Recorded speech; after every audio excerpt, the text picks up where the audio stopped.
அமெரிக்க அதிபரா இருக்கிற ட்ரம்ப் ஒரு கையெழுத்து போட்டதுனால உலகத்துல பல விஷயங்கள் இப்போதைக்கு தலைகீழா மாறி இருக்குங்க. என்ன அந்த கையெழுத்துன்னு சொல்லி பாத்தீங்கன்னா 7 நாடுகள்ல இருந்து முஸ்லிம்கள் அமெரிக்காவுக்கு வர்றதுக்கு தடை உத்தரவு தான் அந்த ஒரு கையெழுத்து. #முஸ்லிம் பேன் அப்படின்னு சொல்லிட்டு ட்விட்டர்ல இப்போதைக்கு ட்ரெண்டிங்ல கூட இருந்துச்சு. அந்த ஒரு உத்தரவின் காரணமா நியூயார்க்கோட ஜான் எஃப் கெனடி விமான நிலையத்துல நூத்துக்கணக்கில் மக்கள் திரண்டு போராட்டம் செஞ்சாங்க. அந்த பகுதியே ரொம்ப பரபரப்பா இருந்துச்சு. அமெரிக்காவை நேசிக்கிறவங்களும் அமெரிக்காவை ஆதரிக்கிறவங்களுக்கு மட்டும்தான் எங்க நாட்டுக்குள்ள வர்றதுக்கு அனுமதி வழங்கப்படும் அப்படின்னு சொன்னது மட்டும் இல்லாம Iran, Iraq, Syria, Libya, Somalia, Sudan, Yemen இந்த 7 நாடுகள் 7 இஸ்லாமிய நாடுகளை சேர்ந்தவங்க அடுத்த 90 நாட்களுக்கு அமெரிக்கா வர்றதுக்கு விசா வழங்கப்பட மாட்டாது அப்படின்னு சொல்லி அறிவிச்சாங்க. அதனால உள்ள வந்திருந்த ஒரு 11 அகதிகளையும் இமிகிரேஷன் ஆபீஸ்ல இருந்து கைது செஞ்சாங்க. இந்த ஒரு விஷயம் தான் அங்க போராட்டத்தை வெடிக்க வச்சிருக்குன்னு சொல்லணும். நியூயார்க், வாஷிங்டன் அங்க இருக்கிற விமான நிலையங்கள்ல நூத்துக்கணக்கானவங்க இப்போதைக்கு போராட்டத்துல ஈடுபட்டு வந்தாங்க. அவங்க கையில வச்சிருந்த போர்டுல எல்லாம் பாத்தீங்கன்னா நாங்க எல்லாருமே இங்க குடியேறினவங்க தான் அப்படின்ற ஒரு வாசகமும் எழுதப்பட்டிருக்கு. இந்த நிலையில ட்ரம்போட உத்தரவுக்கு அந்த நாட்டு கோர்ட் இடைக்கால தடை விதிச்சிருக்கு. முறையான ஆவணங்கள், விசா இது இருந்துச்சுன்னா உள்ள வர யாரையுமே அமெரிக்காவை விட்டு வெளியேற்ற தேவையில்லை அப்படின்னு சொல்லி அந்த கோர்ட் உத்தரவு போட்டிருக்குங்க. இந்த நிலையில சான் பிரான்சிஸ்கோல நடந்த போராட்டத்துல கூகுளோட இணை நிறுவனர் செர்ஜி பிரின் அவருமே கலந்துகிட்டு இருக்காரு.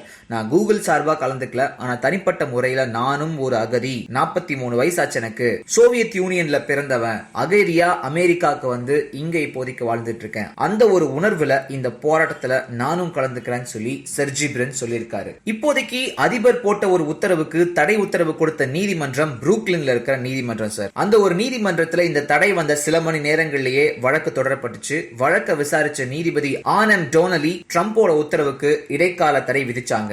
அதிபரா பதவியேற்று 10 நாட்களுக்குள்ள ட்ரம்புக்கு கிடைச்ச ஒரு அடியா இந்த ஒரு நீதிமன்ற உத்தரவு கருதப்படுது. தற்போதைக்கு டெம்பரவரி உத்தரவு தான், ஆனா இதை பெர்மனன்ட் ஆக்குறதுக்கு நீதிமன்றம் யோசிச்சுட்டு இருக்குன்னு சொல்லி சொல்றாங்க. இது மட்டும் இல்லாம முஸ்லிம் நாடுகள்ல இருந்து மக்கள் உள்ள வரதுக்கு தடை உத்தரவு போட்ட சில மணி நேரங்களிலேயே அமெரிக்கால இருந்த ஒரு மசூதிக்கு தீ வச்சிருக்காங்க யாரோ ஒருத்தாங்க. 2000வது ஆண்டுல கட்டப்பட்ட அந்த ஒரு மசூதியில 21ஆம் தேதி தான் ஒரு கொள்ளை சம்பவம் நடந்திருக்கு. இப்போதைக்கு அந்த மசூதிய எரிக்கிறதுக்கும் முயற்சிகள் நடந்திருக்கு. எங்கேயாவது தீ பிடிச்சுன்னா அலாரம் அடிக்க வேண்டிய அந்த ஒரு ஸ்விட்ச் இருக்கு பாத்தீங்களா, அதையுமே யாரோ ஆஃப் பண்ணி வச்சுட்டு இந்த ஒரு செயல்ல இறங்கி இருக்காங்க. முஸ்லிம்கள் மேல இருக்கிற வெறுப்பு தான் இந்த ஒரு மசூதி குறிவைக்கப்பட்டதுக்கு காரணம் அப்படின்னு சொல்லி சொல்றாங்க. இந்த 7 நாடுகள் மட்டும் இல்லாம எதிர்காலத்துல பாகிஸ்தான்ல இருந்தும் ஆப்கானிஸ்தான்ல இருந்தும் இங்க வர்றதுக்கு தடை உத்தரவு பிறப்பிக்கப்படலாம். இப்போதைக்கு அங்கிருந்து இங்க வர்றவங்க ரொம்பவுமே அதிகமா ஸ்க்ரூட்டனைஸ் பண்ணப்படுறாங்க.